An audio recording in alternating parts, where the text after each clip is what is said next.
The day the SAT scores were released, Chloe Davis's name went viral. She'd scored a perfect 1600, and every major news outlet was scrambling to report on the nation's top scorer. The topic was trending so hard on Twitter that it practically broke the platform. Meanwhile, Chloe herself posted her score report on Facebook, pairing it with a photo of her kissing me. The caption read, "My boy deserves only the best, at Ethan Miller." In our class group chat, the messages started flying. Holy crap, Chloe actually got a perfect score. Is she even human? Seriously, a genius, the prettiest girl in school, and totally devoted. What a perfect combination. Ethan must have done something amazing in a past life. Your girlfriend is stunning. Amidst the flood of congratulations, one message stuck out like a sore thumb. I'm so jealous of Ethan. I'll never be worthy of a girlfriend that amazing. It was from Leo Vance. The comment from the transfer student on financial aid made the chat go quiet for a moment. I was about to reply when I saw Chloe send Leo a Zelle transfer for $9,999.99 with a simple note, "You will someday." I had always just thought Chloe was too kind. She was the type to lend her umbrella to Leo when he was caught in the rain, to secretly leave breakfast in his desk, or to send him a small fortune just because he said he was jealous. That was until the admissions officer from Harvard called, telling her that given her perfect score, they would grant her a special discretionary admission spot for a significant other. She gave them Leo's name. Afterwards, she tried to soothe me with an explanation. Ethan, Leo's family is poor. If he doesn't get into a top school, he'll be forced to go back home and work on a farm. He needs this spot more than you do, she said. Your grades are great too. You can apply to Tufts or another school near Boston, and we can still be together. She thought she had it all figured out, but she never knew. In the final moments before the application portal closed, Leo secretly logged into my account and changed my first-choice university to a community college in Ohio. My dream of Harvard was shattered, and community college was the last thing I wanted. If her love was no longer purely for me,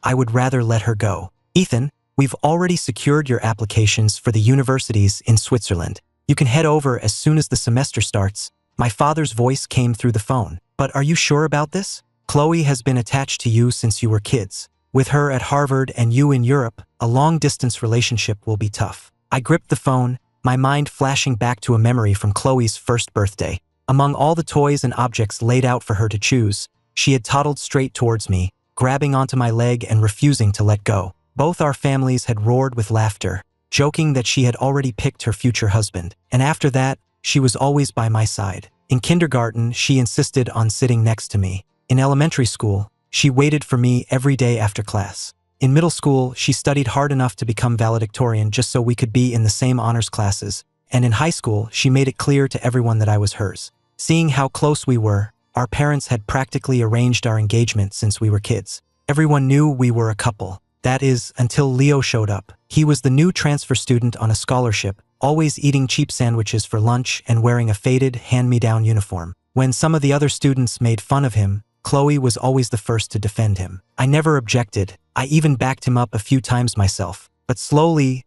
Leo started clinging to Chloe. He'd follow her after school, bring her breakfast, and show up at her tennis matches with a water bottle. Then came the accident. A ceiling fan in one of the classrooms came loose and fell, and Leo shoved Chloe out of the way, taking the hit himself. He ended up with 2 broken ribs and a month-long hospital stay. After that, Chloe's attitude towards him changed completely. She showered him with attention, and the way she looked at him grew softer. Now, she had even given him the Harvard admission spot. I couldn't tell if it was gratitude or if she was actually falling for him, but I had known her complete, undivided love, and this new, divided affection wasn't something I wanted. It won't be a long-distance relationship, I said softly into the phone. Dad, we're on different paths now. It's time to call off the engagement. Are you serious? My father asked, surprised. Yes, I've thought it through. There was a moment of silence on the other end, followed by a sigh. All right, you're still young, you'll meet plenty of other people. Once you're settled in Europe, we'll go to the Davis family and formally break things off. Break off what? A crisp, female voice suddenly came from behind me.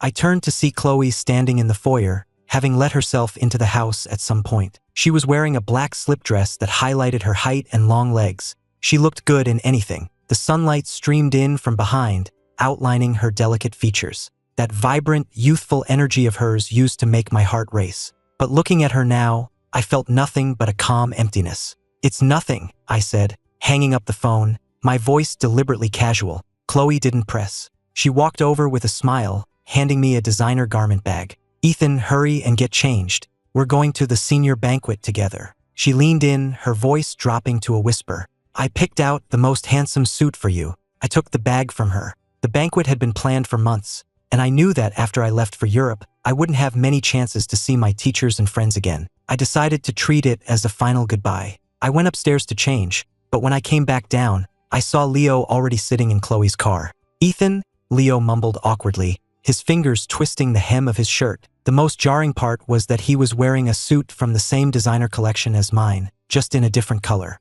Chloe walked over to explain. "When I was buying your suit, I figured Leo probably didn't have one, so I just grabbed one for him too." She paused, reaching up to run her fingers through my hair with a placating tone. "Ethan, don't read too much into it." I tilted my head away, a bitter smile touching my lips. There was a time when guys were constantly trying to get Chloe's attention because of how beautiful she was, but she only ever had eyes for me. She never gave anyone else a second glance, let alone worried about whether some other guy had a suit to wear. At the hotel ballroom, Leo was his usual timid, insecure self. Chloe hovered around him all night, putting food on his plate, pouring his soda, and even smiling indulgently whenever his eyes lit up at tasting something new. Seeing that smile directed at him sent a sharp pain through my chest. "Ethan, let's have a drink," a few of my friends called out, coming over to toast. I'm a lightweight, but I didn't want to ruin the mood. Just as I lifted my glass, a slender hand plucked it from my grasp. "He can't drink, so I'll take it for him," Chloe announced,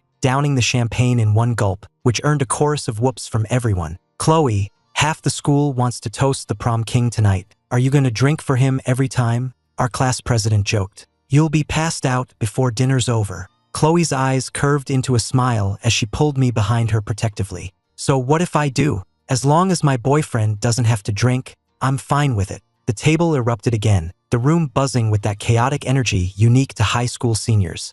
After the teachers left, things got rowdier. Someone suggested a game of truth or dare. Chloe lost the first few rounds. For her first dare, she had to show everyone her pinned iMessage conversation. My name, Ethan, was right at the top, followed by a red heart emoji. The second dare was to show her camera roll. It was filled with pictures of me. My profile as I slept at my desk, my hair catching the wind as I ran on the track, the contented smile on my face when I was holding a milkshake. For the third dare, she had to open her notes app. It was a long, detailed list of all my favorite things. Hates cilantro, likes his coffee black, gets a stomachache if he skips breakfast, allergic to mangoes. There was even a note to herself that read, "When Ethan's mad, check my own attitude first." "That is so sweet," one of the girls exclaimed, practically swooning. "But you guys won't be at the same college, and Ethan's so handsome. What if another girl snags him?" Chloe laughed, full of confidence. "Who would dare? Besides, I've already helped Ethan get into a university right near Boston, so he'll be right where I can see him. Right,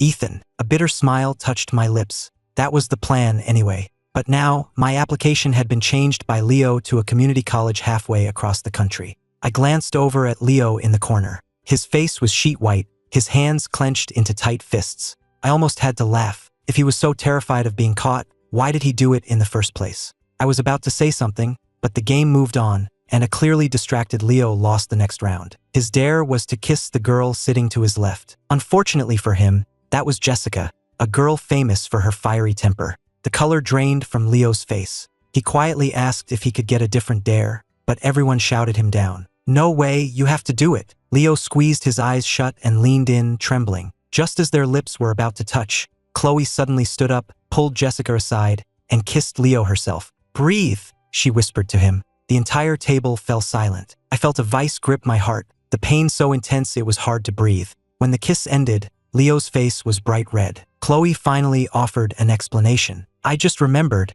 I was sitting there earlier, so technically the person to Leo's left was me." "Okay, dare's over." The atmosphere turned awkwardly silent. Everyone was looking at me, their expressions a mixture of pity and embarrassment. I didn't want to be the center of this spectacle. The banquet was almost over anyway, so I stood up and left. As I stepped outside, the cool night air hit my face, and I realized it was wet with tears. "Ethan," Chloe ran after me, grabbing my wrist. "I'm sorry. Are you mad?" Her cautious, timid expression almost made me laugh. "What would I be mad about? That kiss?" she started, her voice laced with an uncharacteristic panic. Leo really didn't want to kiss her. I was just helping him out. It was just a kiss, it didn't mean anything. "Please don't be mad, okay?" I'm not mad, I said, pulling my hand away with a small smile. I looked her in the eye. From now on, you can kiss him however you want, for as long as you want. It has nothing to do with me. Chloe froze, the color draining from her face. What are you trying to say?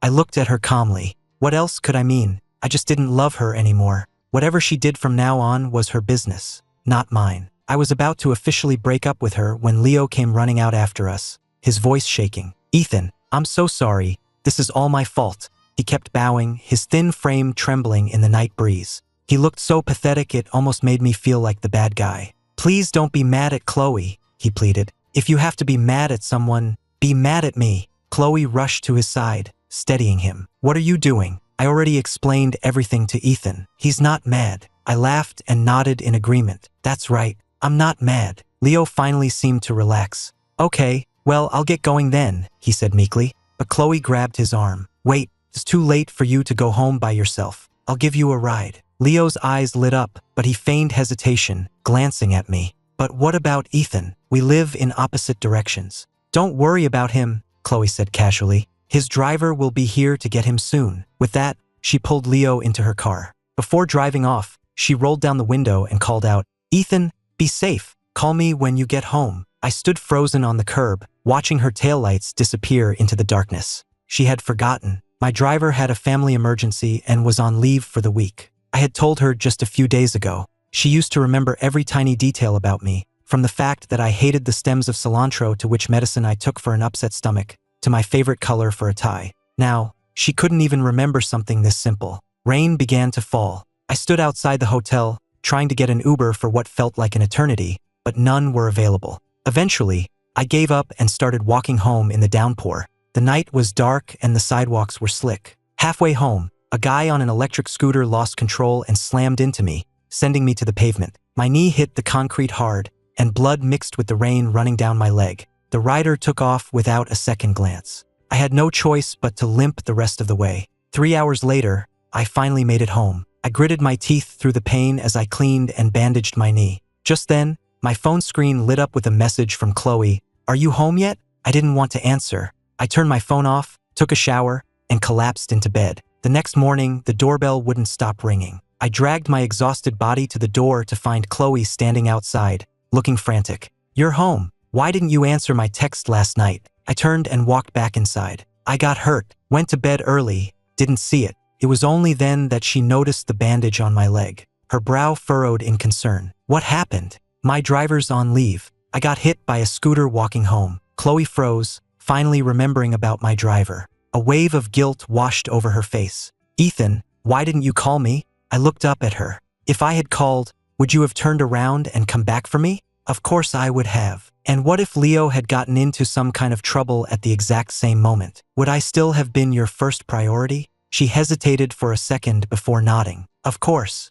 I gave a slight, humorless smile and said nothing more. In the past, she would have said, of course, without a moment's hesitation. Back then, she only had eyes for me. She could tell I was upset from a single frown. Now, that 1 second of doubt told me everything I needed to know. Chloe couldn't tell if I was angry. Usually, when I was mad, I'd give her the silent treatment for a few days, acting moody until she coaxed me out of it. But now, the fact that I was still talking to her seemed to make her even more anxious. Ethan, let's go to the aquarium, she said suddenly, her voice sweet and placating, as if she was desperate to make amends. I shook my head. I don't feel like it, but I already bought the tickets, she insisted, taking my hand and gently stroking my wrist the way she always did when she was trying to win me over. Come on, you've been wanting to see the killer whale show, haven't you? She half coaxed, half dragged me to her car. But when I opened the passenger door, I saw Leo sitting in the back. Ethan, he mumbled, looking embarrassed and fidgeting with his shirt, as if he was afraid I'd be upset.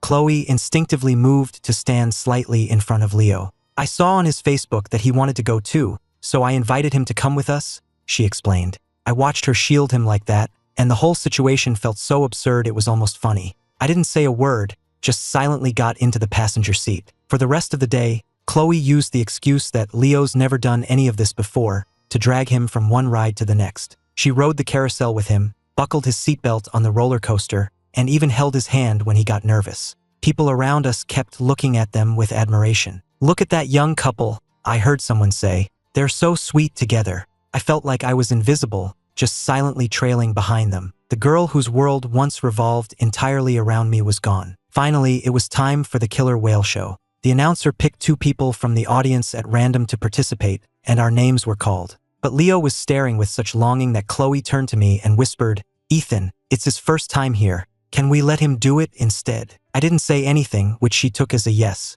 So Chloe and Leo went up on stage. One of the activities involved them having to kiss for a photo right at the peak of the whale's jump. The moment the announcer explained it, Leo's face turned beet red, and the crowd started cheering them on. Chloe glanced at him, and without any hesitation, she cupped the back of his head and kissed him. The stadium erupted. I sat there in the stands, feeling that invisible hand squeezing my heart again, so tight I could barely breathe. If the first kiss was to get him out of an awkward situation, what was this one for? After the show, Chloe tried to explain, but I cut her off. "I get it," I said flatly. "You didn't want to hold up the show." She just stared at me, a look of pure panic I'd never seen before spreading across her face. That evening, we went to the main plaza to wait for the closing fireworks display. Chloe was hoping to use my favorite part of the day to smooth things over, but then disaster struck. One of the fireworks malfunctioned and exploded on the ground, sending sparks flying into the crowd. Chaos erupted. In the ensuing panic and shoving, I lost my balance at the top of a wide staircase and was about to tumble down. Chloe instinctively reached for me, but at that exact moment, a terrified scream came from behind her. "Chloe!" It was Leo. She glanced back at me for a fraction of a second, then turned without hesitation and ran towards Leo. I watched her go, my heart feeling like it was being ripped in two. Then I lost my footing completely and tumbled down the stairs, getting trampled by the fleeing crowd. Luckily, a kind stranger helped me to my feet. By the time Chloe came back, shielding Leo, I was covered in bruises and scrapes. "Ethan!" she cried, her voice full of pain as she reached out to hug me. I sidestepped her embrace. My voice was frighteningly calm. "I'm fine. You should take Leo home." There was no way she was going to do that. She told Leo to get his own Uber and insisted on driving me to the hospital. After an examination, the doctor said I might have a concussion and needed to stay for observation. Chloe refused to leave my side, no matter how much I told her to go. But just as we finished the admission paperwork, her phone rang. It was Leo. "Chloe, the power and water are out at my place," he whimpered. Chloe frowned, looking at me hesitantly. "Go," I said calmly. "Ethan, I'm fine. The nurses are here." She finally stood up. "I'll be right back," she promised, rushing out the door. As she left, I watched her go and called out her name. "Chloe." She turned. "What is it?" I looked at her and a memory surfaced. She had been away for a debate tournament once and had called me. Just from the sound of my voice, she could tell I was sick with a fever. She skipped the final round and drove all night to get back and take care of me. Now, she was leaving me seriously injured for another guy. For a split second, I wanted to ask her, "Do you still love me?" But as the words formed, I realized the answer didn't matter anymore. "It's nothing," I said. "Go." Whether she loved me or not, I didn't care anymore. I was going to let her go and let go of everything we'd had. I was in the hospital for 3 days. In that time, I saw 17 Facebook posts from Leo. Chloe took me out for Korean barbecue.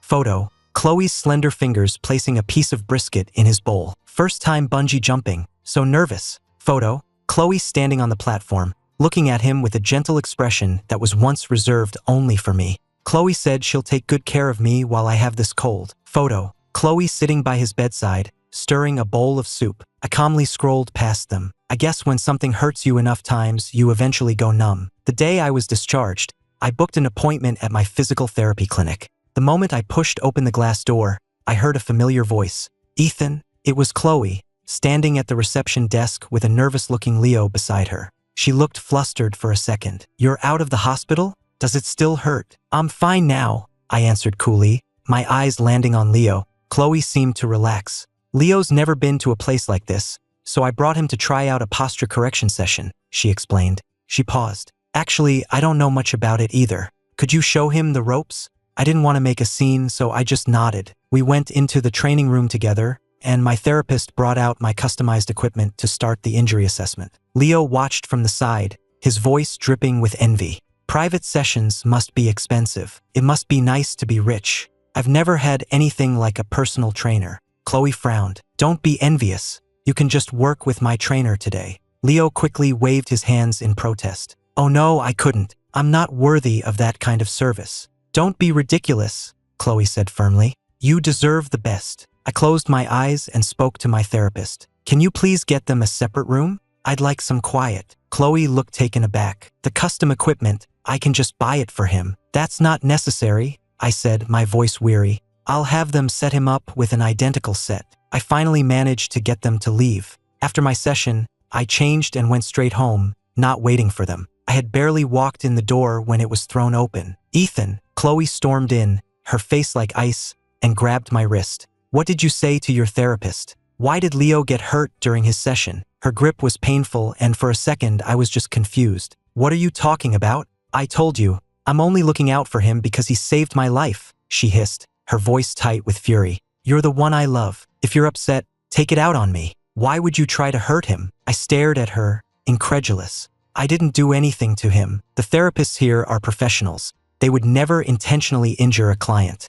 This clinic is owned by your family. Chloe shot back with a cold sneer. You could have them do whatever you want with a single phone call. A sharp pain shot through my chest. Is that really the kind of person she thought I was? I opened my mouth to argue, but no words came out. Taking my silence as a confession, she started dragging me out the door. What are you doing? I yelled, trying to pull away. She didn't say a word, just sped through traffic with a grim expression until we screeched to a halt at the hospital. She dragged me to Leo's room. Apologize, she ordered. I looked down at my wrist, still in her tight grip, and my eyes started to burn. I remembered a time I sprained my ankle during a basketball game, and she had cried because she felt so bad for me. She would never have treated me like this back then. I didn't do anything wrong, I said. I'm not apologizing. Leo quickly tried to play the peacemaker. It's okay. If Ethan doesn't want to apologize, it's fine. I'll be out of the hospital in a few days. This only made Chloe angrier. Look at him, and then look at yourself. How can you be so cruel as to keep hurting him like this? Her eyes suddenly landed on the silver chain I wore around my neck. Since you won't apologize, you can give him this necklace as compensation. I went rigid, my hand instinctively flying to the chain. Do you even remember what this is? It was the first gift she ever gave me, a symbol of our commitment. She said it was to lock me down forever. And now she wanted me to take it off and give it to Leo? She had clearly forgotten. It's just a necklace, she said dismissively. I'll buy you a better one later. Leo is being generous enough to forgive you, and you can't even give him a small gift? I took a deep breath, ripped the necklace from my neck, and threw it at Leo. Here. And with that, Chloe, I was giving you up too. I turned and walked out of the room without a backward glance. Over the next few days, I started packing for Switzerland. The Chloe who once couldn't go a single day without seeing me hadn't shown up in a week. I didn't have to guess where she was. She was at the hospital with Leo. A week later, she finally appeared at my door. Ethan, she said, her voice laced with a weary resignation. Leo feels really bad about how tense things have been between us. He wants to take us out to dinner to try and smooth things over. I didn't even look up from the shirt I was folding. I'm not going, she sighed. You're the one who was in the wrong, but somehow I'm the one who has to come here and beg you? My hands stilled. I looked up at her. What did I do wrong? She was speechless for a moment, then her voice softened. Okay, fine. I'm sorry, all right? Just stop being difficult. Leo has been feeling so guilty about this all week. In the end, she managed to drag me to the restaurant. Leo was already there, and he silently handed a menu to Chloe. She took it, her long, elegant fingers dancing across the pages as she expertly ordered for the table. Szechuan chicken, spicy boiled fish, mapo tofu. All of Leo's favorites. I watched her order, my mind drifting back to how it used to be. She would always ask me what I wanted first, and she knew everything I couldn't eat by heart. Now, she'd even forgotten that spicy food messes with my stomach. When the food arrived, I didn't touch my chopsticks. Ethan, Leo said, staring at me intently. You're not eating. Are you still mad at me? Chloe frowned. Ethan, I thought we agreed you weren't mad anymore. I'm not mad, I said, setting down my chopsticks. But I have a sensitive stomach. How am I supposed to eat any of this? Chloe froze. She looked at the table, covered in dishes swimming in chili oil,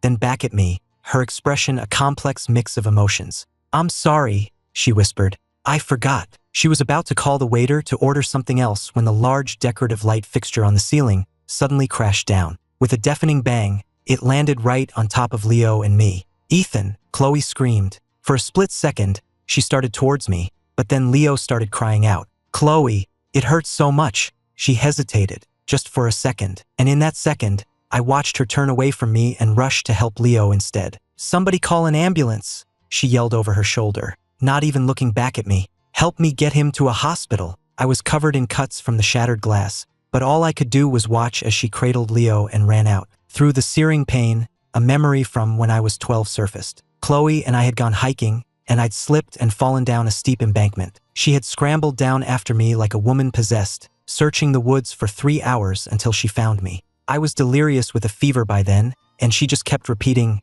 "Ethan, don't be scared. I'm right here." Now, in a similar crisis, she had chosen someone else. My vision started to go dark. The last thing I saw before I passed out was the back of Chloe's head as she ran away from me. The next thing I knew, I was in a hospital, groggily hearing a nurse's voice. "Mr. Miller? Mr. Miller, can you hear me?" I forced my eyes open and realized I was still on a gurney in the hallway. No one had come to treat my injuries yet. The nurse looked apologetic. "I'm very sorry, sir, but Miss Davis has requested that all available doctors attend to Mr. Vance. Unless you can call her and ask her to spare a few, I'm afraid we'll have to transfer you to another hospital." A sharp pain, not physical this time, shot through me. I couldn't help but smile bitterly. This hospital was owned by the Davis family. There was a time when I had a simple cold, and Chloe had insisted on calling in the hospital's top specialists. Now, all of that concern was directed at someone else. I knew I was in no condition to be transferred. I struggled to sit up, my hand shaking and covered in blood as I dialed Chloe's number.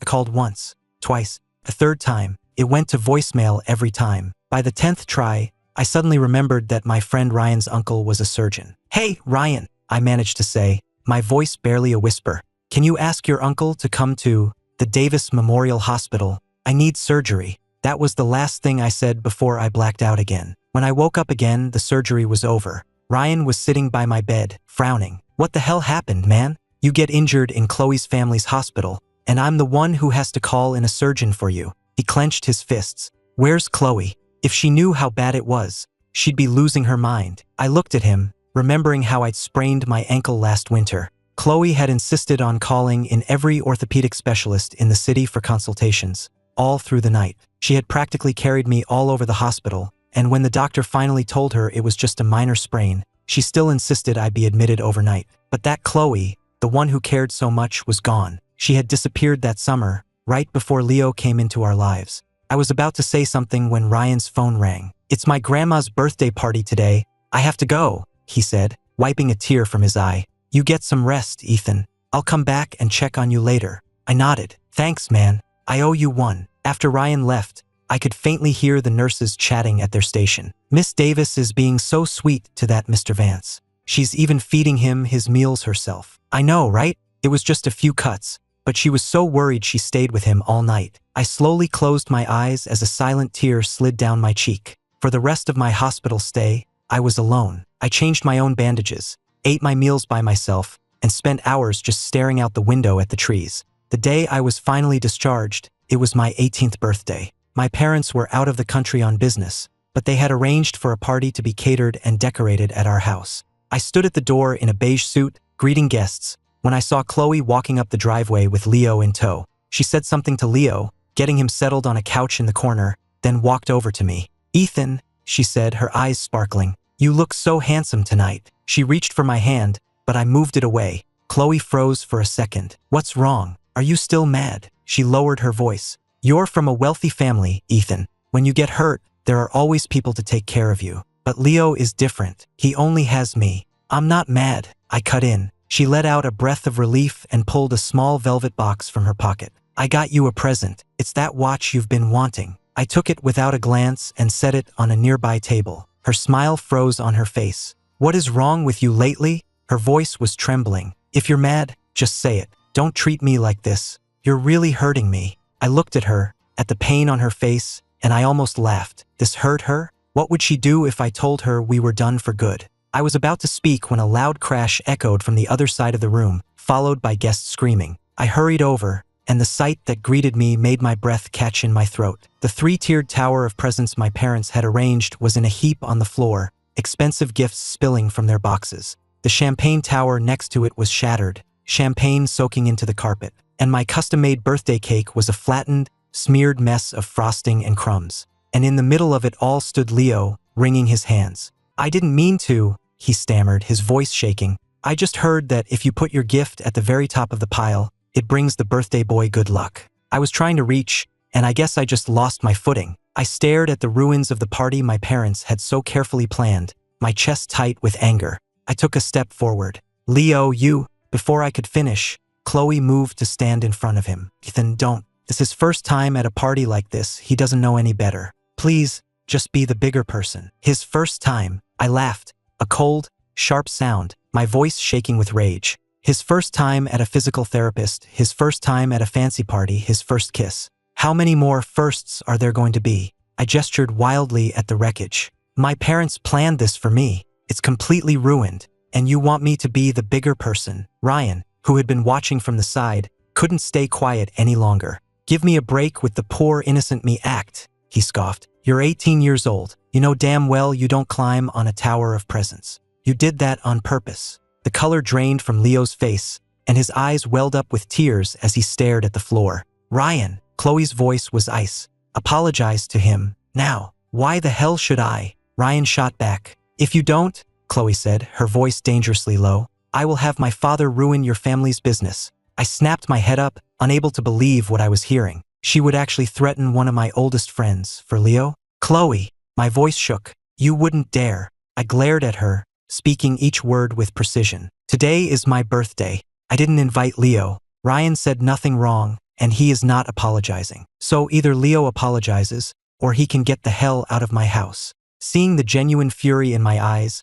Chloe started to say something placating, but Leo had already bolted out the door. Leo, Chloe cried, her voice filled with panic. Without a second glance at me, she ran after him. In her haste, she knocked over a decorative stand, adding to the chaos. I just stood there, watching them disappear, the pain in my chest so intense it felt like I couldn't breathe. There was a time when a single frown from me would have had her worried all day. Now I had laid it all out on the line, and she ran off without a second thought. Ryan was fuming. Is she insane? How could she treat you like this? For him. I just shook my head and bent down to pick up the shattered pieces of a photo frame from the floor. It was a gift from Chloe last year, a collage of pictures of us from the time we were kids. Now the glass was shattered, and the photos were smeared with frosting, just like our relationship damaged beyond repair. In the days that followed, I completely ignored Chloe. My phone screen kept lighting up with her texts. Ethan, please don't be mad. I bought you a present to make up for it. I got tickets to that movie you wanted to see.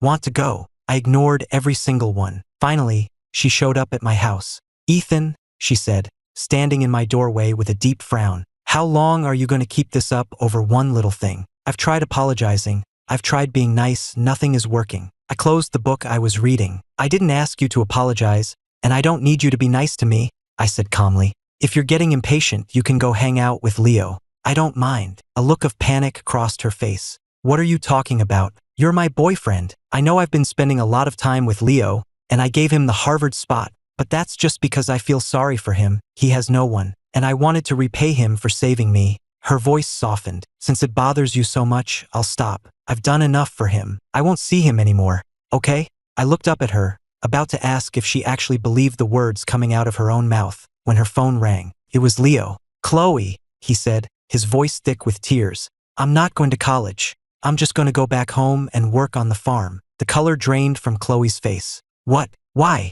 Ethan won't forgive you because of me, Leo sobbed. If that's the case, I should just leave. I don't want to be a problem for you two anymore. The moment the call ended, Chloe was in a full-blown panic. She grabbed my arm and started dragging me towards the door.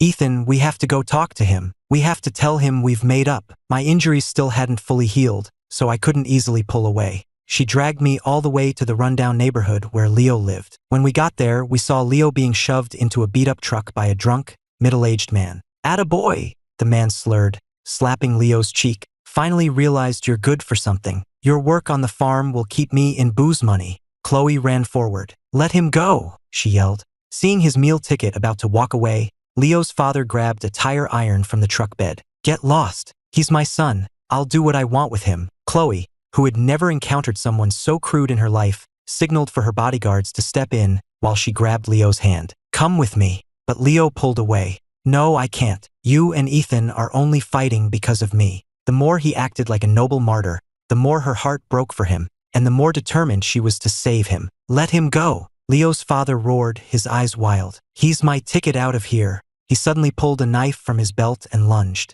In the ensuing chaos, Leo shoved me hard. I felt a sharp, searing pain as the knife plunged into my side. The last thing I heard was Chloe's blood-curdling scream. Ethan. When I woke up, Chloe was sitting by my hospital bed, with dark circles under her eyes. Ethan, you're awake? She asked, her voice softer than I'd heard it in a long time. Does it still hurt? Are you hungry? I can have someone bring you anything you want. Where's Leo? I asked, my voice weak. Her expression tightened. Don't be mad at him. He didn't mean to push you. Things were just so chaotic, she said quickly.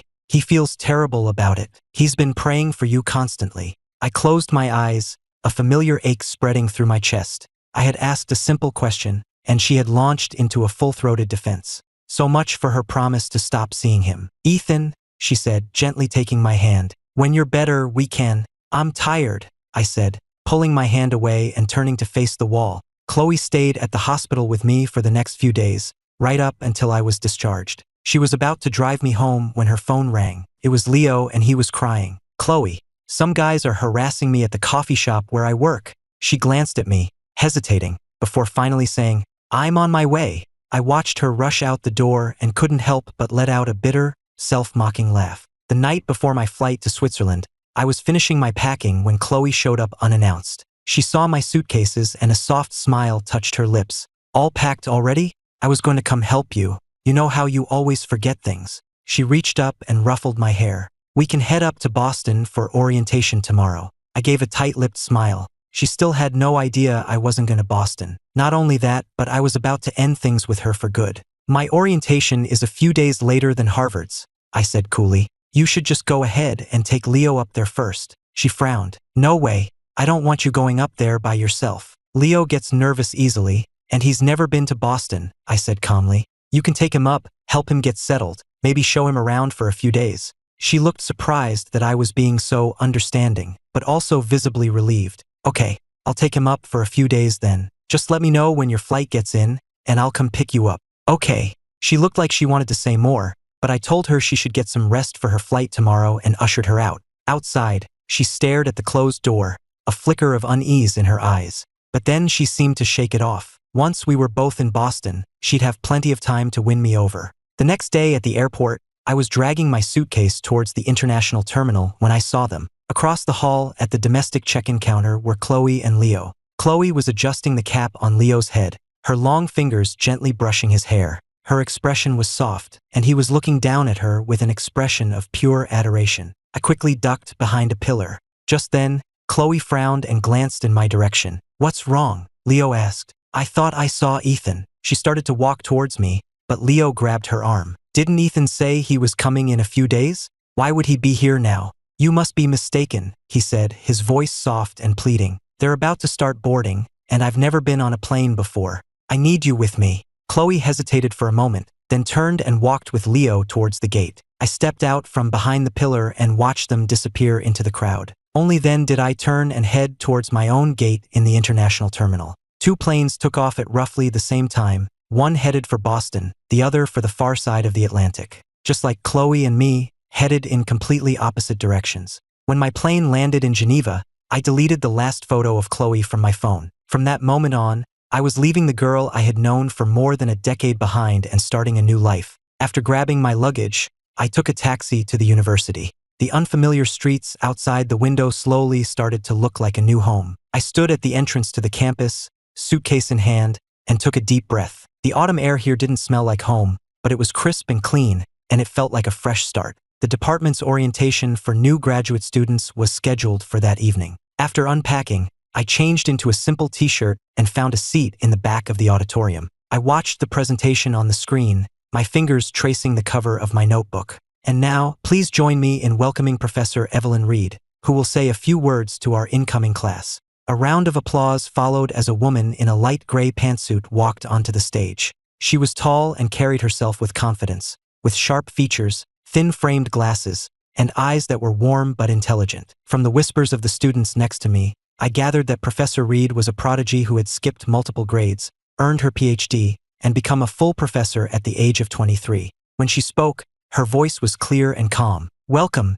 everyone. Rather than your professor, I hope you'll come to think of me as a colleague on your academic journey." My attention, which had been wandering, snapped back into focus, and I listened intently. Her speech wasn't the usual stiff welcome address. Instead, she shared a few stories about her own experiences when she first arrived in Switzerland as a student, even laughing about some of her more embarrassing mistakes. The other new students laughed along with her, and the formal atmosphere in the room began to loosen up. After her speech, there was a casual mixer. I was looking over my CV when a shadow fell across the page. I looked up and found myself looking directly into Professor Reed's smiling eyes. "Ethan Miller?" she asked, holding a printout of the new student roster with her finger resting on my name. "I was just looking over your admissions essay. Your proposed research topic is very interesting." I was momentarily stunned, then quickly stood up. "Hello, Professor Reed. Please, no need to be so formal," she said, shaking my hand. Her eyes scanned my essay. "The project my team is working on right now touches on some of the areas you mentioned. Perhaps we could discuss it." There was no condescension in her voice, only genuine interest and the appreciation of a peer. My tense nerves began to unwind, and I started to explain my ideas. We fell into an easy conversation, standing in a corner of the auditorium and talking for nearly an hour. The more I spoke, the more engrossed I became, completely forgetting my initial nervousness. Outside, the sky was growing dark. "I'm so sorry, Professor," I said, suddenly realizing that the auditorium was nearly empty. "I must have taken up a lot of your time." She just smiled and shook her head. "Not at all. I'm just glad to see such a passionate student in our new class." With that, she turned and headed for the campus coffee shop. "I'm grabbing a coffee. Would you like to join me?" A few minutes later, she handed me a latte, the warmth of the cup seeping into my cold fingers. "I know it can be overwhelming when you first arrive," she said. "There's an international symposium in Zurich next week. Would you be interested in attending with my research team? It would be a good chance to network, and it might be helpful for your research." I held the warm cup, looking into her sincere eyes, and felt a warmth spread through my chest that had nothing to do with the coffee. "Yes," I said, a small smile forming on my lips. "Thank you, Professor. I'd like that very much." As we walked out of the building together, dusk was settling over the campus. The evening breeze ruffled my hair, and as I smoothed it down, I glanced over and saw her looking at the old clock tower in the distance. Her profile was soft and gentle in the warm glow of the lamplight. My phone was silent in my pocket. I had blocked Chloe's number and all her social media accounts weeks ago. No one from my old life could bother me now. Holding the warm coffee, listening to her talk about the details of the upcoming symposium, I felt a sense of peace I hadn't felt in a long time. For the first time, I felt like maybe I could actually heal here, that I could finally start to move on. I took a sip of my coffee, and the sweet warmth spread all the way to my heart. After joining Professor Reed's research group, my life became a whirlwind of experiments, data analysis, and reading. The lab became my second home. Sometimes I would look up from my work and be startled to see that night had fallen hours ago. Her office was right next door, and she seemed to be just as busy as I was, often working late into the night alongside me. One evening, we were calibrating a digital model, checking data on her computer screen. Moonlight filtered through the blinds, casting dappled shadows across the blueprints on her desk. I reached for my coffee cup and accidentally knocked it over with my elbow. Dark brown liquid spilled across the desk, soaking the edge of the blueprint and blurring the precise measurements I had spent hours drawing. "Oh no!" I cried out, ignoring the sharp pain in my now scraped elbow. I frantically grabbed for napkins, but I only succeeded in smudging the ink further. I had pulled 3 all-nighters to finish that draft, and in my panic, my voice started to shake. "Easy now." A warm, soft hand gently covered mine. I hadn't even realized Professor Reed had come to stand behind me. She wasn't looking at the ruined drawing. She was looking at my arm. "You're bleeding. Let me clean that up for you," she said, her voice full of concern as she got out the first aid kit. "But the blueprint," I started to say, but she cut me off, pulling a fresh sheet from a file cabinet. "I saved a digital copy last night. We can just print a new one." After she had bandaged my elbow, she calmly handed me a wipe for my hands. I looked up and met her gaze. She was standing very close, and the faint, clean scent of her perfume mixed with the familiar smell of the lab was surprisingly comforting. "Here, let me," she said, gently taking the pen from my hand and sitting in the chair next to me. As she searched her computer for the file, our shoulders brushed, and I could feel her warm breath against my ear. I tightened my grip on the wipe, a strange heat creeping up my neck. I felt a pleasant, unfamiliar warmth spreading through my chest. A few days later, over the weekend, I got a text from her. There's a special exhibit on medieval architecture at the City Museum. They have some original fresco sketches that might be relevant to your research. Would you like to go together? I texted back almost immediately, yes. The light in the gallery was soft, illuminating the beautiful paintings that lined the walls. I stopped in front of one in particular. It depicted a Gothic arch window, the stained glass so vibrant it seemed to glow, the details so fine you could see the individual leaves on the vines growing in the cracks of the stone. I was completely captivated, my fingers unconsciously tracing the curve of the arch in the air. You like this one? Evelyn's voice came from behind me. I turned to see her holding a brochure from the exhibit, a smile on her face. I had a feeling you'd be interested in this period. These frescoes have a lot in common with that side project you were telling me about. She had remembered a detail from a casual conversation we'd had weeks ago. A strange feeling fluttered in my chest. I looked up, surprised, and met her smiling eyes. For some reason, my heart skipped a beat. I quickly looked away, pretending to read the plaque next to the painting, but I could feel my ears burning. My relationship with Chloe had been passionate and intense, like the summer sun. But Evelyn's quiet kindness was like a gentle spring rain, seeping into my heart without me even realizing it. Look here, she said, pointing to the painting. This support structure. Isn't it remarkably similar to the one you were modeling for your pagoda restoration project? I leaned in to get a closer look, our heads close together. Our quiet discussion was the only sound in the gallery. Every so often our arms would brush, and I would pull away as if I'd gotten an electric shock. But I couldn't stop myself from sneaking glances at her focused expression as she explained the details of the painting. As we left the museum, the setting sun was painting the clouds in shades of orange and pink. There's a nice cafe just around the corner, Evelyn said. Want to grab a coffee?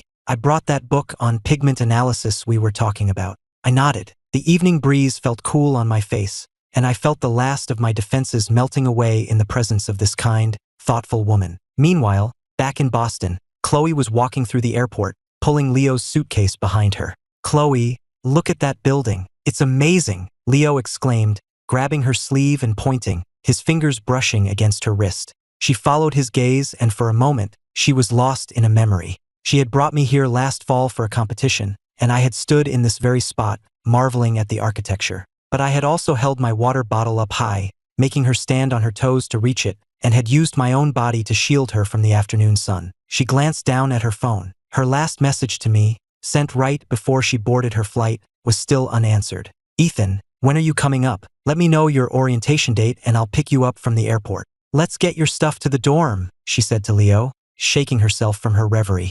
As she helped him make his bed, Leo sat in a nearby chair, watching her. You're so good to me, Chloe, he said. I wish you could be this nice to me forever. She didn't answer, just pushed the folded comforter to the head of the bed. That evening, as they were walking around campus, Leo suddenly took her hand. Chloe, there's a welcome bonfire for new students tonight. I'm kind of nervous about going by myself. I'll go with you, she said, giving his hand a reassuring squeeze. Just as she said it, her phone vibrated in her pocket. Her heart leaped, thinking it was me, but it was just a weather alert. At the bonfire that night, the fire crackled merrily, surrounded by the loud, cheerful chatter of new students. Leo held a roasted marshmallow to her lips, and as she took a bite, she accidentally nipped his finger. He snatched his hand back as if he'd been burned, the tips of his ears turning bright red. A few people nearby whistled and cheered. She offered a weak smile, but her eyes kept darting back to her phone. Still no word from Ethan? Leo asked. Is he still mad at you?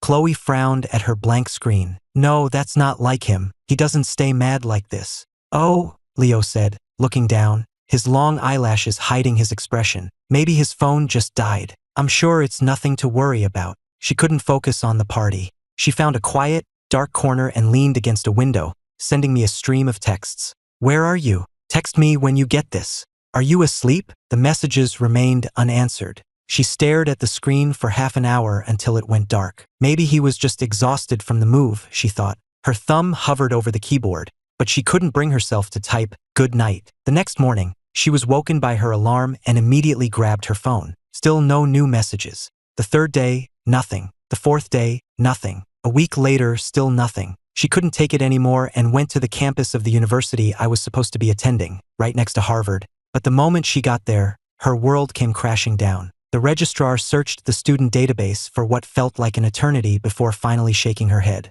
Ethan Miller? I'm sorry, there's no student by that name enrolled here. Chloe's heart plummeted. She had watched me fill out my application. We were supposed to be together. If I wasn't here, where could I be? A terrible feeling began to creep over her. She immediately tried calling me, but all she got was the automated message. The number you have dialed is not in service.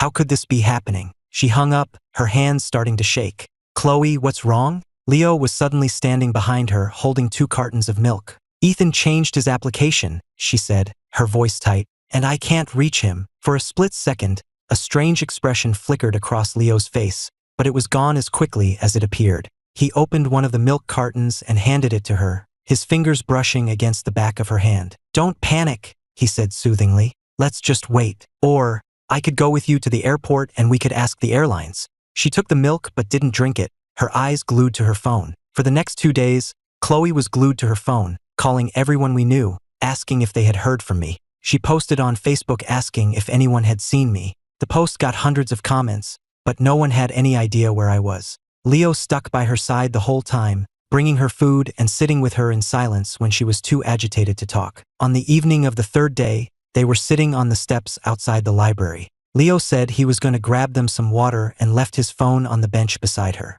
Suddenly, the screen lit up with a new iMessage notification. It was from one of Leo's friends. So Miller really didn't show up? Damn, you're good. Below it, she could see the preview of Leo's reply from the night before. Her fingers clenched into a fist. Heh, that idiot is never coming. Chloe only has eyes for me now. An autumn breeze sent a swirl of dry leaves skittering past her feet. Her hand was shaking as she picked up the phone. She opened the conversation and scrolled up, a cold dread gripping her heart. The phone felt hot in her hand. She looked up and saw Leo jogging back towards her, a plastic bag in his hand and a smile on his face. Chloe, I got you that pastry you like. You should eat something. She quickly put the phone back on the bench and forced a smile as she took the pastry from him. The words from the text messages were seared into her brain, and her heart was hammering against her ribs. She couldn't let him know she had seen them, not yet. She looked at his innocent, smiling face, and for the very first time, she felt a sliver of doubt. Chloe locked herself in her dorm room for 2 days. Her phone screen lit up and went dark, over and over, as she dialed my number more than 100 times. Each time, she was met with the same cold, automated recording. Miss Davis, we can't find any record of Mr. Miller's university applications, nor any recent domestic flight bookings under his name, her family's butler reported over the phone. Is it possible, he asked cautiously, that he is traveling under a different name? Chloe's knuckles were white as she gripped her phone, her thumb tracing over my contact photo again and again. Her eyelashes fluttered. Keep looking, she said, her voice hoarse. She hung up and sank into her desk chair, staring at an open textbook without seeing a single word. The sounds of the ongoing Welcome Week festivities drifted up from the courtyard below, but they sounded muffled and distant, as if happening in another world. The next morning, she was jolted awake by a frantic knocking at her door. It was Leo, holding a bag of breakfast, with dark circles under his eyes. Chloe, you've missed class for 3 days. Your RA came looking for you. Are you sick? She didn't say anything, just moved aside to let him in. Leo set the breakfast on her desk. As he turned to get her a glass of water, an old phone slipped out of his pocket and landed softly on the rug. It was an old, cracked flip phone he'd had before he transferred schools. He always said he kept it as a backup. Her eyes were immediately drawn to the phone. The memory of the texts she had seen at the library was a splinter in her mind, sharp and painful. As she watched him bend down to pick it up, her heart began to pound. I'll get it, she said, snatching it up before he could. The plastic felt cold in her hand. Oh, you don't have to. It doesn't even work anymore, Leo said, his voice suddenly tight as he reached for it. She took a step back, her thumb hitting the power button. The lock screen password was his birthday. She typed it in without thinking. She opened his photo gallery, and her breath caught in her throat. It wasn't photos. It was a series of screenshots of a text conversation. I paid a guy to hack into his application portal weeks ago. I changed his college choice. Even if he came to Boston, he wouldn't be able to enroll anywhere. He'll never be in the same city as Chloe again. Chloe? She feels so guilty and sorry for me right now. She'll believe anything I say. Once I'm settled here, she'll forget Ethan Miller's name soon enough. Chloe's fingers began to shake uncontrollably. A hot flush of rage rushed to her head, followed by an icy chill that left her limbs feeling numb. She remembered the day I was submitting my applications, how I had complained that the system kept giving me a login error. She remembered my panicked phone call later that day. Chloe, I think someone changed my application, I had said, and she had replied, don't be ridiculous. It's probably just a glitch in the system. She remembered all the times she had chosen Leo over me, pushed me away for him. Chloe, stop reading that. Leo lunged for the phone, his fingernails scraping across the back of her hand and leaving angry red welts. She looked up, and the look in her eyes was so cold it made him freeze. She shoved him away, her voice like ice. Explain this to me, now. She shoved the phone in his face, the incriminating words glowing on the screen. You changed his application? You paid someone to hack into his account. He stumbled backward into her desk, his head bowed, his body shaking. I didn't mean to, Chloe. Please, let me explain. Explain what? Her voice was shaking with a rage she had never felt before. Explain how you ruined his life? Or explain how you've been playing the victim this whole time? I was just so scared of losing you, he cried, lunging forward to hug her, but she recoiled in disgust. Ethan has everything. He has a rich family, he has you. All I have is you. If I hadn't done this, you never would have even noticed me. He grabbed her around the waist, his eyes red and desperate, as if terrified she would leave him. So you resorted to this? She said, looking at his tear-stained face with bitter irony. Leo, you saved my life, and I will always be grateful for that. But that does not give you the right to hurt Ethan. Tell me, what did you change his application to? The thought that she had been so kind to him, while he had been plotting to destroy the person she loved most in the world, was like a physical blow, knocking the air from her lungs. I don't remember, he stammered. I just picked a random community college. A community college? The words hit her like a physical blow. She shoved him away from her. Get out. He was still crying, still pleading. Chloe, I know I was wrong. Please, just forgive me this one time. I'll never do anything like this again. She didn't look at him again. She grabbed her jacket and stormed out, slamming the door so hard the walls shook. The motion sensor light in the hallway flickered on, its dim yellow glow illuminating the furious, bloodshot glare in her eyes. She leaned against the wall for a long time, her chest heaving, the metallic taste of rage in her mouth. To think that she had hurt the person she loved most in the world, over and over again, for someone so cruel and deceitful. Chloe searched every community college in the greater Boston area. She cornered administrators and registrars until they had no choice but to curtly inform her,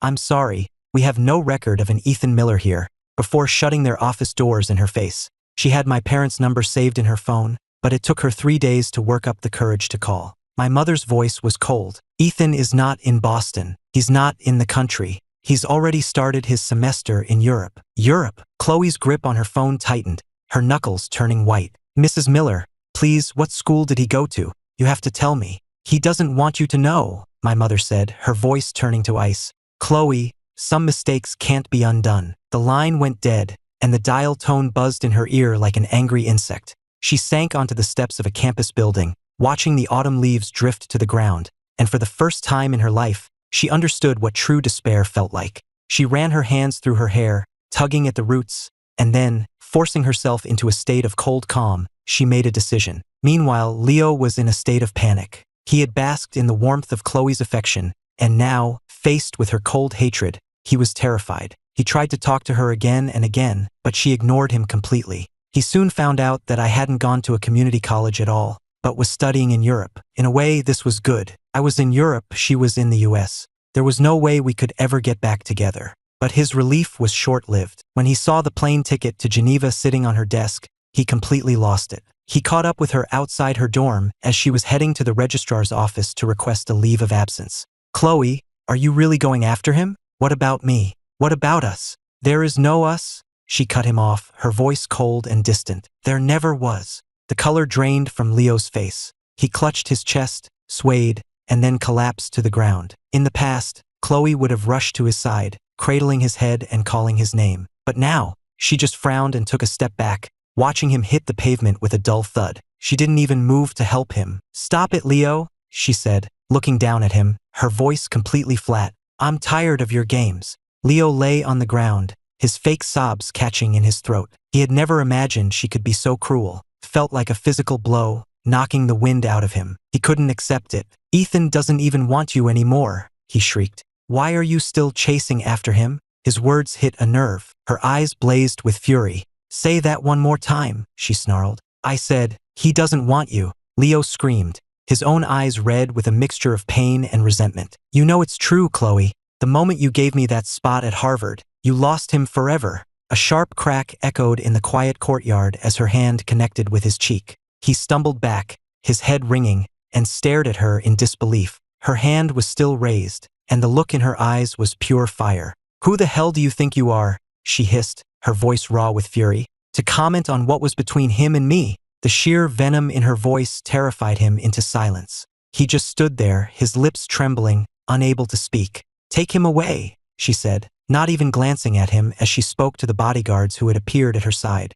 "And make sure he doesn't go anywhere." They moved forward and hauled the now limp Leo to his feet. He finally snapped out of his shock and began to struggle, screaming, "Chloe, you can't do this to me. I did it all for you. Chloe." His voice faded as they dragged him away, disappearing down the hall. Chloe took a deep breath and turned back to her room. The anger in her eyes had been replaced by a profound weariness and a deep, aching regret. She took out her phone and sent a text to her academic advisor at Harvard. "Leo Vance and I will be taking an indefinite leave of absence to participate in an off-campus research project. Please file the necessary paperwork." The delivery confirmation popped up on her screen. She stared at the closed door, her expression hardening with resolve. "Ethan, I'm so sorry. This time, I swear, I'm gonna get you back." The rain was coming down in sheets. I sighed, staring at the data model on my computer screen. I'd been working late in the lab and had lost track of time. Now, a torrential downpour was hammering against the windows.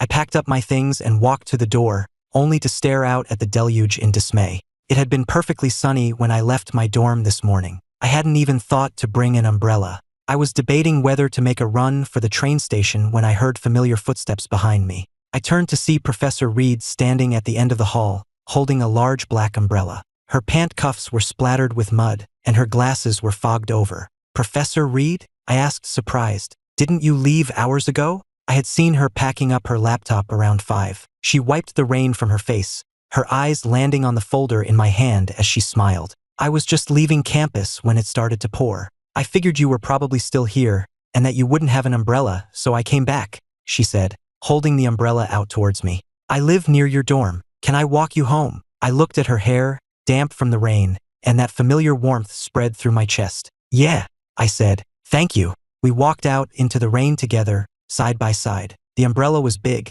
but the rain was coming down so hard that we had to walk close together to stay dry. I could feel her shoulder occasionally brushing against mine, a pleasant warmth through the thin fabric of my shirt. I turned my head slightly and could hear the steady rhythm of her breathing, a sound that, mixed with the patter of the rain, felt strangely peaceful. My heart beat a little faster, and I quickly looked away, pretending to be interested in the rain-soaked hedges along the path. The clean, fresh scent of her perfume mixed with the smell of the rain was incredibly comforting. As we reached the corner, she suddenly stopped in front of a flower shop. "Wait here a second," she said, tilting the umbrella to cover me completely as she dashed inside. I stood there for a moment, watching her disappear into the warm, yellow light of the shop. A moment later, she emerged, holding a small bouquet of white roses, their petals still glistening with raindrops. "For you," she said, her smile warm as she handed them to me. "To celebrate your paper being accepted for publication last week. I saw you reading that journal in the library the other day. Your eyes were practically sparkling." I took the flowers, my fingers brushing against hers. I pulled my hand back as if I'd been shocked. The sweet scent of the roses filled the air, and as I looked at the genuine happiness in her eyes, I could feel my face growing warm. "Thank you," I said. "I'd almost forgotten about that." "You shouldn't forget something so important," she said, her expression soft. "Your research is truly groundbreaking." We continued on our way, the silence under the umbrella no longer awkward, but comfortable, and tinged with a subtle sweetness. At that very moment, on the other side of my dorm building, Chloe was standing in the rain, completely drenched. She clutched a printed campus map, having wandered in the downpour for 2 hours before she finally found my building. Rain streamed down her face, her thin shirt plastered to her skin, outlining her proud but pathetic figure. She stared at the entrance to the men's dorm, her eyes bloodshot with a mixture of desperation and anxiety. And then she saw it, the large, black umbrella. Evelyn was holding it, walking me to the entrance of my building. She leaned in and gently brushed a stray piece of hair from my forehead, a gesture that was both natural and intimate. I was looking down, a small smile on my face, a bouquet of flowers in my hands. The image burned itself into Chloe's mind like a branding iron. She clenched her fists so tightly her nails dug into her palms, the pain a dull throb against the roaring in her ears. Her knuckles were white, the veins on the back of her hands standing out in sharp relief. The rain blurred her vision, but she could see it with perfect clarity. The way I looked at Evelyn held a softness, a sense of trust that she had never seen before. Her breath hitched in her throat. She couldn't take it anymore. She burst from the shadows, her voice a raw, desperate cry. "Ethan, Ethan!" The sudden shout made me freeze, the white roses nearly slipping from my grasp. I whipped my head around and saw her, Chloe, standing in the pouring rain, soaked to the bone, her hair plastered to her forehead, her eyes a terrifying shade of red. How had she found me so fast? A wave of dread and revulsion washed over me, and my first instinct was to run. But before I could even move, she was on me, her face contorted in a way I'd never seen before. She grabbed my shoulders, her grip so tight it felt like she was trying to break them. "Ethan, why didn't you tell me?" she demanded, her voice raw and choked with tears. "Why didn't you tell me Leo changed your application? Why did you just leave without a word? Do you have any idea how crazy I went looking for you?" The rain dripped from her chin onto the back of my hand, each drop as cold as ice. Her grip was painful. I winced, trying to pull away. "Chloe, are you insane? Let go of me." "No!" she screamed, her eyes wild and fixated on my face. "Tell me, is it because of her?" She jabbed a finger in Evelyn's direction, her voice dripping with a jealousy so thick you could taste it. "Is she why you're throwing away everything we had? Let him go." Evelyn's voice cut through the rain, calm and firm. She had moved to my side, positioning herself slightly in front of me in a protective stance. She looked directly at Chloe, her gaze cool but unwavering. "I am his professor, not his girlfriend. And even if I were, Ethan has the right to make his own choices. What you are doing right now is harassment. Do I need to call campus security?" Chloe glared at her, her eyes burning. "This is between him and me. It has nothing to do with you." "And I have nothing to do with you," I said, my own voice cutting in, sharp and final. I wrenched my arm from her grasp, my shoulder throbbing where her fingers had dug in. "Chloe, we were done the moment you started choosing Leo over me. We are broken up." She stood there, frozen, as if she couldn't comprehend my words. Rain ran in rivulets down her pale face. "No," she whispered, her lips trembling. "I never agreed to that. Ethan, it's always been you. Please just come home with me. I know I was wrong. I'll get rid of Leo. I'll do anything. I'll give you anything you want." "It's too late," I said, a cold, mirthless smile on my face.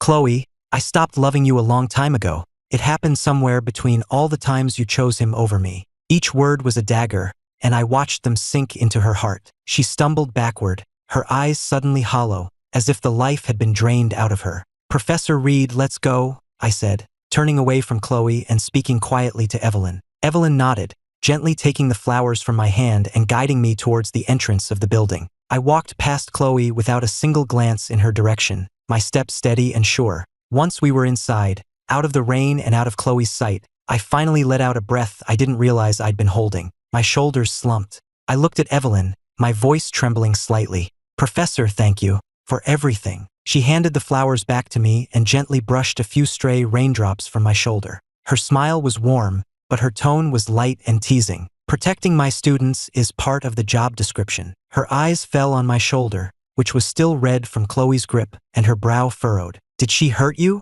I shook my head. "I'm fine. Go on, get some rest," she said, not pressing the issue. "And call me if you need anything." I nodded and, clutching the bouquet of white roses, headed for the stairs. When I reached the landing, I glanced back and saw that she was still standing there, watching to make sure I got to my room safely. Her silhouette in the dim light of the stairwell was strong and dependable. A small, empty part of my heart felt a little less empty. I turned and went into my room. Only when my door clicked shut did the gentle expression on Evelyn's face harden. She looked down at the persistent figure still standing in the rain below and frowned. Perhaps my words that day had finally gotten through to Chloe, because she began a campaign to atone for her past mistakes. But her attempts at making amends were like a one-woman show, performed to an empty theater. She had my favorite pastries from a bakery back home overnight from the States. The package arrived anonymously, but I refused the delivery, and it was sent right back. She found my class schedule and started showing up to my art history elective,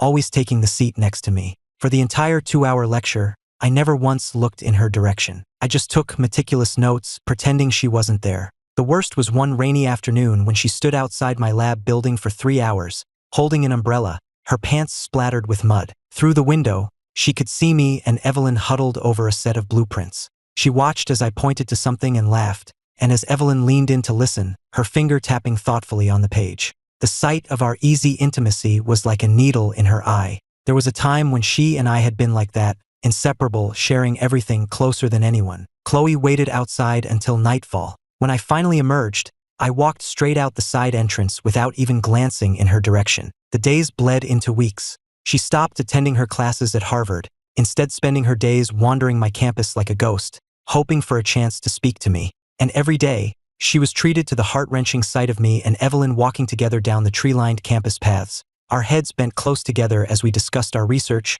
or sharing a dessert in the cafeteria, Evelyn casually picking out the bits I didn't like. All those little intimacies that had once been hers, now belonged to someone else. One day, I didn't show up for class and I wasn't in the lab. A knot of fear tightened in Chloe's stomach. I never missed class without a reason. She was terrified something had happened to me. She had her butler track down my new number in Switzerland and immediately called. It rang for a long time before someone finally picked up. It was Evelyn's voice, calm and even. "Hello." Chloe's composure shattered. "Where's Ethan?" she screamed into the phone, her voice shaking violently. "What have you done to him?" "That is none of your concern," Evelyn replied, her voice still perfectly calm. In the background, Chloe could hear the faint sound of a running shower. "What do you mean it's none of my?" The line went dead. The dial tone felt like a hammer blow to her chest. She paced frantically outside the lecture hall, her mind racing with terrible possibilities. It wasn't until that evening that she saw Evelyn's car parked outside my dorm. At that moment,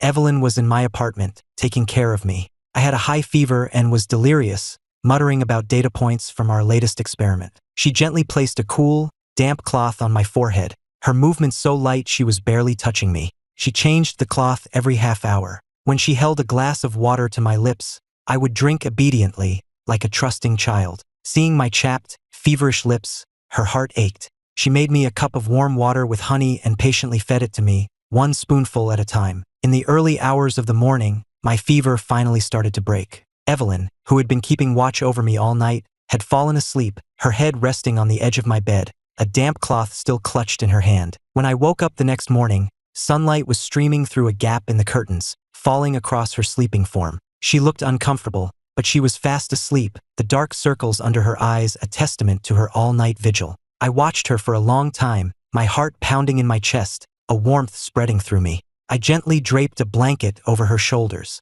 Later that morning, she drove me to campus. She held the car door open for me, a thermos in her other hand. "I made you some oatmeal," she said. "I know you have a sensitive stomach." Just as we pulled up in front of the lecture hall, we saw her, Chloe, standing just a few feet away. Chloe watched as Evelyn adjusted the scarf around my neck, watched as she handed me the thermos, watched as I looked up at her and smiled. It was a weak, post-illness smile, but it held a look of trust and reliance that Chloe had never seen on my face before. In that moment, jealousy coiled around her heart like a venomous snake, and a tidal wave of regret threatened to drown her. She had had so many chances to be the one to take care of me, and she had thrown them all away. She clutched her chest, the pain so intense she could barely breathe. Some things she was finally realizing, once you lose them, they're gone forever. My fever was finally gone. I wasn't fully recovered, but I was worried about falling behind on our project, so I went back to the lab. I was sitting at my station, my face still pale from the illness, when Chloe appeared in the doorway. Her eyes were bloodshot, and she looked like she hadn't slept in days. Her voice was thick with exhaustion. "Ethan, can we please talk? Do you remember when we were kids, and I was afraid of the dark? You used to climb through my window every night and tell me stories until I fell asleep? Or in high school when you were having problems with low blood sugar, and I always kept a chocolate bar in my bag for you? You said you wanted to go to Harvard, so I worked my ass off to be valedictorian, just so I could be with you." I looked up at her, a cold smile playing on my lips. "And then what? Then you gave my umbrella to Leo. You gave the breakfast you made for me to Leo. You gave the Harvard spot that should have been mine to Leo. And when we were both hurt, you ran to him first." My voice was calm, but each word was a needle, piercing her heart. "I know I was wrong," she sobbed, taking a step towards me, her arms outstretched. "I know Leo changed your application. I've dealt with him. He'll never be able to hurt anyone again. Please just give me one more chance. Can't we just go back to the way things were?" "We can't go back," I said, closing the folder in front of me. "Chloe, some things, once they're broken, they can't be fixed. Why are you being so cruel?" she cried, grabbing my wrist, her eyes red and pleading. "Is it because of her? Because of Evelyn? Let go of him." Evelyn was suddenly standing in the doorway, her voice like ice. "Miss Davis, I'm going to have to ask you to leave. You're disturbing my student." Chloe flinched at the warning in her tone, but her eyes remained fixed on me, full of desperation. Evelyn stepped forward and calmly but firmly pried Chloe's fingers from my wrist, stepping between us. "Do I need to call security?" Chloe looked at the two of us standing together, and though it was clear she was reluctant, she finally turned and walked away. Evelyn looked down at me. "Are you all right? Do you want to go home and rest?" I nodded, leaning on her arm for support as I stood up. The combination of the illness and the confrontation had left me feeling drained. Just then, a news alert from the States popped up on Evelyn's phone. Her expression sharpened as she read it, and then she handed the phone to me. The internet back home was in an uproar. A post Leo had made before Chloe dealt with him, full of lies and accusations against me, had been pushed to the top of Twitter's trending topics. People who didn't know the whole story were piling on, accusing me of faking my SAT scores, of stealing someone else's spot to study abroad. They were even claiming that my academic work was only getting published because I was sleeping with my professor. The comments were brutal. "No wonder he got into such a good school. He cheated his way in. What a disgrace. I can't believe the academic world is this corrupt. They should expel him for sleeping his way to the top." I read the comments with a strange sense of calm, but Evelyn's eyes were dark with fury. She vowed to make whoever started this pay. She immediately contacted her legal team and issued a public statement. "Ethan Miller's academic achievements are the result of his own talent and hard work. These accusations are baseless and defamatory, and we will be pursuing legal action against those responsible for spreading them." I didn't hold back either. I posted the screenshots of Leo's texts, the proof that he had paid a hacker to change my application, and the screenshots of his own Facebook posts where he had been subtly mocking and provoking me for months. "I was accepted to Harvard University," I wrote. "Leo Vance illegally accessed my account and changed my acceptance to a community college, which is why I was forced to pursue my education abroad." I then posted links to my published research papers. The evidence was irrefutable. The tide of public opinion turned in an instant. My inbox was flooded with apologies, and the internet turned its collective rage on Leo, calling him a sociopathic parasite. So Leo was the real villain all along. I heard he was on scholarship and Ethan was actually helping him out. No good deed goes unpunished, I guess. Slander like this should be a crime. Chloe saw the news from her car, which was parked, as usual, across the street from my dorm. Seeing that Leo was still trying to ruin my life, even after everything, sent a fresh wave of fury through her. She slammed her fist against the steering wheel. But as she watched Evelyn calmly and efficiently handle the crisis, as she saw the sense of peace and security I had when I was with her, the jealousy and regret that had been simmering inside her boiled over. "We're going back," she told her driver. Her voice was low, and her eyes were burning with a cold, obsessive fury. "Since Leo won't learn his lesson, I'll go back and teach it to him myself. He's about to find out what happens when you cross me." When Chloe arrived back in the States, it was raining. The rain in Boston was different from the rain in Geneva. It was a cold, damp, late autumn rain that hammered against the windows of the Davis family mansion. When she pushed open the door to the guest suite where she had stashed Leo, she was hit with the overwhelming stench of stale liquor and shattered perfume bottles. A priceless crystal lamp was smashed on the floor, red wine was soaked into the velvet carpet, and an original oil painting had been slashed to ribbons. This was all Leo's handiwork. He was huddled in a corner, his hair matted to his face. When he saw her, his eyes first lit up with a flicker of hope, which was quickly replaced by a venomous glare. "Chloe, you're finally back," he sneered. "What happened? Did Ethan dump you again? Is that why you came crawling back to me?" "Shut up." Chloe's voice was colder than the rain lashing against the window. She bent down and picked up a phone from the floor. The screen was still lit, showing the slanderous Twitter post he had made, a photo of me and Evelyn, with a vile caption that had attracted a flood of hateful comments from people who didn't know the truth. "You did this," she said. It wasn't a question, it was a statement. She was gripping the phone so hard the plastic groaned in protest. Leo flinched at the murderous look in her eyes but held his ground. "So what if I did?" he spat. "He took everything from me. Why shouldn't I make his life a living hell?" His words pushed Chloe to the breaking point. She didn't say another word. She simply nodded to her bodyguards, who grabbed him by the hair and began dragging him towards the basement. Leo screamed and thrashed, digging his nails into the arms of the men holding him, but they hauled him mercilessly down into the cold, damp cellar. A bucket of ice-cold water was dumped over his head. He gasped, his body seizing from the shock, shivering so violently he couldn't speak. The icy water trickled down his neck, a cold that seemed to seep into his very bones. "Are you awake now?" Chloe asked, squatting in front of him, her eyes like poisoned daggers. Her expression was grim as she looked him up and down. "Are these hands good for anything besides filth?" A bodyguard seized his wrists, the grip so tight he thought the bones would snap. "First you hack into Ethan's application and ruin his future," Chloe hissed. "Now you spread lies to destroy his reputation. How dare you, Leo?" Faced with the full force of her rage, Leo finally felt a sliver of fear. He didn't dare meet her eyes. Tears mixed with the icy water on his face as his voice trembled. "Chloe, I'm sorry, I was wrong. Please, just let me go. I'll never do it again." "Let you go?" She laughed, a sound completely devoid of warmth. "Who was there to let Ethan go when you were ruining his life?" She stood up and gave a cold, simple order to the men standing by the door. "Break his hands." "No, please don't," Leo screamed. Seeing the deadly seriousness in her eyes, he scrambled backward, his voice raw with terror. "Chloe, I'm begging you. I know I was wrong. Please don't hurt me."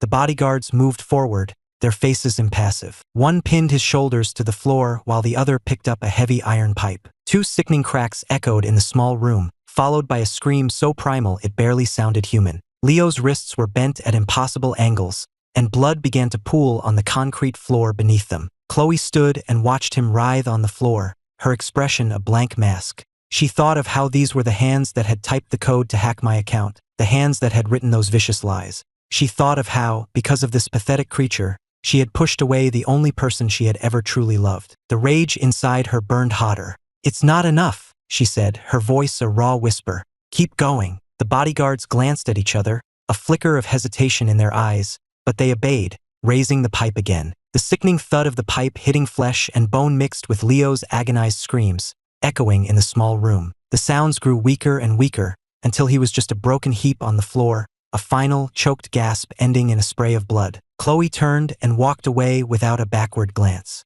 Behind her, the sounds of the beating continued. She drove straight to Harvard and slammed a thick file onto the dean's desk. It contained all the evidence, proof of Leo's hacking, the records of his payments, and screenshots of his defamatory posts.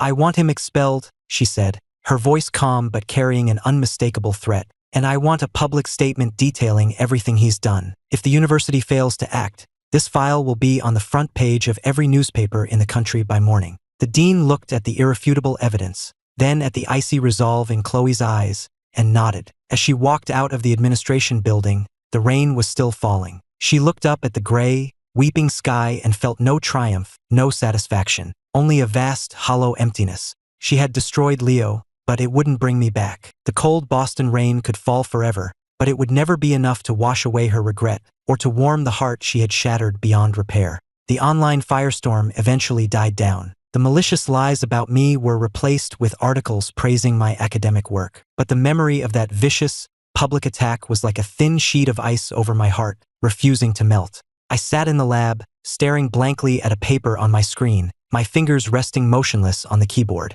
I didn't even notice Evelyn come in. "Penny for your thoughts?" she asked softly, placing a mug of hot chocolate next to my hand. Its warmth seeped into my skin. I looked up and managed a weak smile. "It's nothing." She could see the exhaustion in my eyes, but she didn't press. She just turned, stepped out of the lab, and made a quick phone call. When she came back, she handed me a plane ticket. "I've cleared your schedule for the week," she said. "We're going somewhere." And just like that, without even knowing our destination, I went with her. When our plane landed in Zurich, the snow-capped peaks of the Alps were gleaming in the sun. I stood on the shore of the lake, watching the mountains reflected in the crystal-clear water, and felt the weight that had been pressing on me for weeks begin to lift. "My parents live here," Evelyn said, her tone casual as she affectionately adjusted my scarf, which had been ruffled by the wind. "They'd love to have you over for dinner." The Reed family villa was nestled on a hillside, surrounded by fields of lavender. The moment we walked in, Evelyn's mother took my hands in hers, her eyes sparkling with delight. "We've heard so much about you.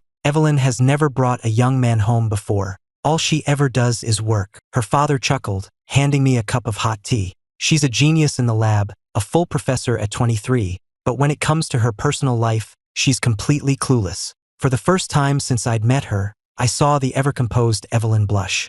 I couldn't help but smile. Her parents had prepared an incredible meal. Over dinner, her mother kept piling food onto my plate while regaling me with embarrassing stories from Evelyn's childhood, while her father, and I had a fascinating conversation about historical preservation. The whole evening was so warm and welcoming, it made my heart ache in a good way. It was a kind of warmth and ease I had never experienced before. There were no ulterior motives, no hidden agendas, just genuine kindness and acceptance. After dinner, Evelyn suggested we take a walk, and we went up the hill behind the house to look at the stars. The sky was a black velvet canvas, studded with diamond-bright stars. The Milky Way was a shimmering ribbon across the darkness, so close it felt like you could reach out and touch it. The breeze smelled of pine and damp earth. "Ethan," Evelyn said softly. She had stopped walking and turned to face me. The light of the stars was reflected in her eyes, making them shine even brighter than the sky above. "These last few months, spending time with you, it's been very special to me," she said, her voice quiet and just a little bit shaky. "I don't want to just be your professor anymore," she continued, her voice gaining strength, "or just your research partner." She paused, and in the silence, I could hear my own heart beating faster. "I want to be the person you spend the rest of your life with. I want to wake up next to you every morning. I want to be there with you for every breakthrough, and I want to see the world with you." My heart skipped a beat. I thought of all the small moments, the way she had silently handed me a wipe in the lab, the sight of her holding the umbrella over me in the rain, the smile in her eyes at the museum, the undisguised concern on her face when I was sick. All those quiet moments of kindness had, without my realizing it, come together to form a river of affection that had washed away the last of my defenses. I looked up into her star-filled eyes and nodded, my own eyes suddenly wet. "Okay," I said, my voice thick with emotion, but clear and certain. She looked stunned for a second, and then a look of pure joy spread across her face. She reached out and pulled me into a hug, holding me as if I were something precious and fragile. "Thank you, Ethan," she whispered, her voice trembling. We held each other tightly, under the vast, silent river of stars, the scent of lavender on the breeze. It felt like in that one moment, we were making up for all the time we had lost. I held her close, feeling the steady beat of her heart against my chest, and I finally understood. Real love wasn't a scorching, all-consuming fire. It was this, a quiet, steady glow, like the stars above us, gentle and constant, bright enough to light the way for the rest of my life. 4 years later, I was graduating with my PhD. The day of the ceremony was beautiful, the sun streaming through the stained glass windows of the university's main hall, casting colorful patterns on the floor. I stood at the podium in my cap and gown, chosen to give the valedictory address. I looked out at the crowd, my gaze calm and steady. And finally, I said, "I want to give a special thanks to Professor Evelyn Reed." My voice was clear as I looked at her, my heart full of a deep, quiet gratitude. I want to thank her not only for her academic guidance, but for teaching me that a true partnership isn't about sacrifice or dependence. It's like a well-designed structure, where two parts fit together to create something stronger than either could be alone. The hall filled with applause. Evelyn sat in the front row, looking elegant and poised in a tailored suit, her usually serious expression replaced by a smile that lit up her whole face. In her open palm rested a small, silver ring. The face of it was intricately carved to look like a spiral galaxy, a nod to the first research topic we had ever discussed. She had spent 3 sleepless nights in the university's metalworking studio, crafting it herself as my graduation present. When I stepped down from the podium, she rose to meet me. She took my diploma from my hands, her own hand covering mine in a gesture of quiet possession. No words were necessary. Everything we needed to say was in the look we shared. In the crowd, one figure stood out, Chloe. She was there as a representative of a major architectural firm that partnered with the university, but she looked completely out of place. She watched me and Evelyn standing together in the spotlight, accepting an award from the university president. She saw the way the corners of my eyes crinkled when I smiled, and for a moment, she saw the carefree boy she used to know. But the image faded, replaced by the man I had become, a man who was no longer hers. After the ceremony, as the crowd began to thin, Chloe stepped in front of us, blocking our path. She was dressed in a sharp, tailored suit, her hair pulled back in a severe bun, but nothing could hide the deep, weary sadness in her eyes. "Ethan," she said, her voice surprisingly steady, "I wish you all the happiness in the world." I looked at her, and felt no anger, no resentment, only a polite distance. "Thank you, Chloe," I said. "I hope you find your happiness too." She nodded, her gaze shifting from me to Evelyn, who stood quietly by my side, her protective stance and the adoration in her eyes impossible to miss. A small, sad smile touched Chloe's lips, as if a great weight had finally been lifted from her shoulders. She turned to leave. Just then, a soft sound made her turn back. She saw Evelyn rise up on her toes and press a soft, gentle kiss to my cheek. Sunlight glinted off our clasped hands as Evelyn slid the silver ring onto my finger. It was a perfect fit. I looked down at her, my heart overflowing with love, and pulled her into my arms, holding her close. In that moment, Chloe felt as if she were rooted to the spot. We hadn't even noticed she was still there. We just walked away, hand in hand, lost in our own world. She stood there, alone, a sharp, twisting pain in her heart. An old, scarred, overwound in her heart felt like it had been ripped open again. But this time it wasn't a sharp, stabbing pain. It was a dull, hollow ache. She finally understood. I wasn't punishing her. I wasn't waiting for her. I had truly, genuinely moved on. And in the new life I had built, there was no room for her. She stood frozen, watching as we walked away, my arm wrapped around Evelyn's waist. She saw us lean in and whisper to each other, saw me laugh and playfully tap Evelyn's shoulder. It was so easy, so natural. She watched until we disappeared around a corner. Only then did she slowly raise a hand to cover her face. A single, hot tear escaped through her fingers and fell to the polished floor, leaving a small, dark spot. She finally had to admit it to herself. The obsession that had consumed her for more than a decade was finally over. In the distance, the sound of the campus chapel bells rang out, a solemn, final note on the end of an era. It was the sound of her finally, truly letting go. After witnessing my happiness, Chloe returned to the States. The Boston winter felt colder than ever before. She locked herself in an empty family mansion and drank herself into a stupor for 3 straight days. The floor was littered with empty bottles, and the expensive Persian rug was pockmarked with cigarette burns.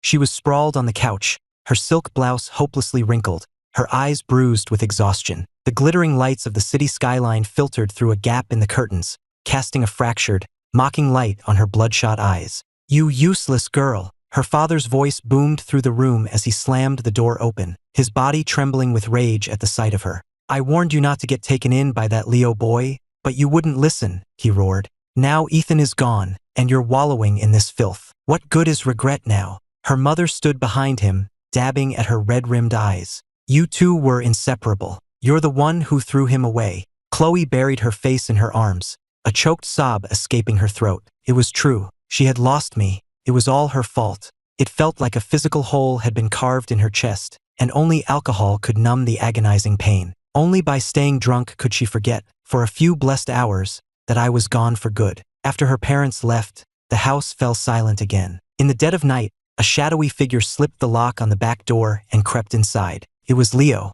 He was skeletal, his broken wrists held in place by crude splints, his face a mask of purple and blue bruises. After Chloe's men were done with him, he'd been dumped in a psychiatric hospital. But the online mob had found him, and the constant harassment had driven him to escape. He clutched a rusty paring knife he'd found in a dumpster. The living room reeked of stale alcohol. Chloe was passed out over the coffee table, muttering something in her sleep. Leo leaned closer. "Ethan," she was murmuring, "don't go. I'm so sorry." She lifted her head, her eyes bleary and unfocused.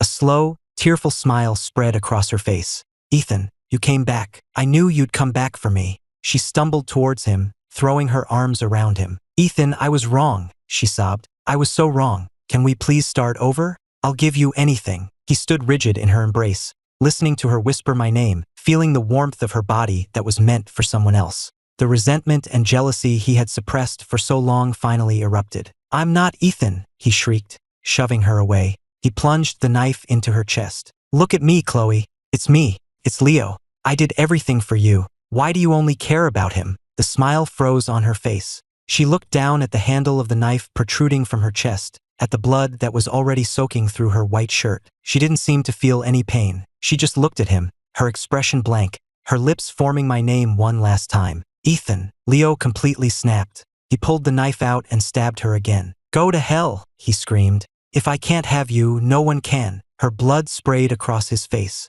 He smiled, then lit a book of matches and tossed it onto the alcohol-soaked couch. The flames erupted, spreading instantly to the curtains and the rug. "Let's go to hell together, Chloe," he shrieked, his laughter echoing in the rapidly filling room. "Now you'll have to look at me forever." The fire consumed the house, thick black smoke pouring from the windows. Chloe lay on the floor, her consciousness fading. In her final moments, she saw a vision of me, standing under a cherry tree, smiling and holding out my hand, just like in the old days. "Ethan," she whispered, a faint smile of release on her lips as she drew her last breath. By the time the sirens of the fire trucks and police cars cut through the night, the mansion was a raging inferno. The police dragged Leo from the wreckage, his body blackened and burned, but still raving. She's mine. No one can take her from me. I finally won. Ethan, I won. They handcuffed him and put him in the back of a squad car. He stared out the window at the inferno, his eyes hollow, as if he were watching his own twisted, desperate life go up in flames. When the paramedics carried Chloe out, she was covered in blood, but after performing CPR, they found a faint pulse and rushed her to the intensive care unit. The tragic saga that had begun with a misguided obsession had finally, violently, come to an end. I was at the museum with Evelyn, going over the checklist for a new exhibit, when my mother called. Her voice was a mixture of anger and sadness as she told me that Leo was in prison, and that Chloe, after being stabbed, had died in the fire. The pen in my hand stilled,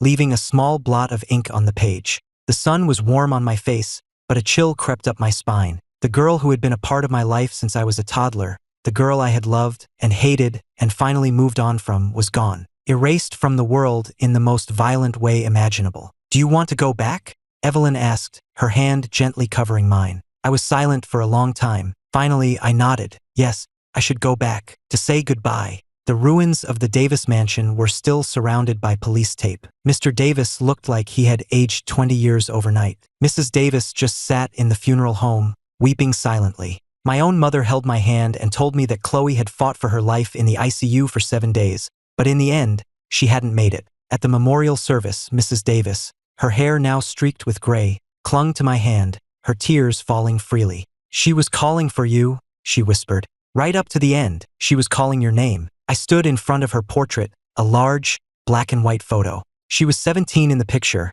wearing a white blouse, her smile wide and carefree. Evelyn had come with me, and not knowing what to say, she simply put her arms around me and held me.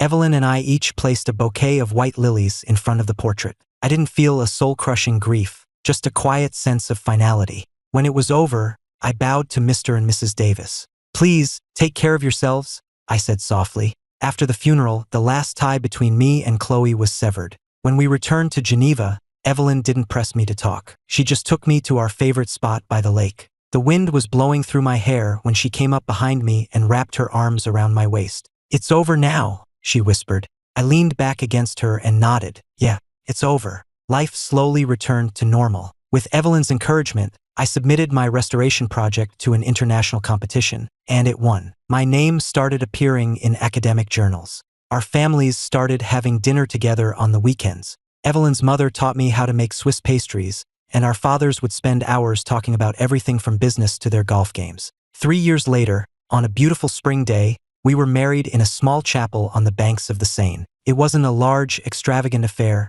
just our closest friends and family. I stood at the altar in a simple suit, a red rose that Evelyn had grown in her own garden pinned to my lapel, waiting for the woman I loved to walk down the aisle. Halfway through the ceremony, a lawyer I didn't recognize delivered a small box. He said it was from Chloe's estate, with instructions that it be delivered on my wedding day. I opened it. Inside was a debit card and a note, written in a shaky, unfamiliar hand. A wedding present. It's the last thing I can do for you. Beneath the card was a faded tie. She had given it to me for my 18th birthday, bought with 6 months' worth of her allowance. I had thought it was too garish at the time and had only worn it once. And under the tie, one last note, in her familiar, messy script. I hope my boy will always live in the sun. I picked up the tie. The fabric was old and delicate, but it still smelled faintly of her perfume. I handed the box to Evelyn. Can you put this away for me? I asked, my voice calm. The past is the past. She took the box and placed it on a nearby table, then took my hand in hers, her touch warm and steady. As the priest pronounced us married, the church bells began to ring. Sunlight streamed through the stained glass windows, dappling our joined hands in colored light. I looked at Evelyn, and her eyes were shining like the stars on the night she proposed. We smiled at each other and walked out of the chapel, hand in hand. The air outside was sweet with the scent of flowers, and in the distance, the Seine glittered in the sun, a long, bright path stretching out before us. The loves and losses of the past had finally been laid to rest, smoothed over by the gentle hand of time. Our future was just beginning.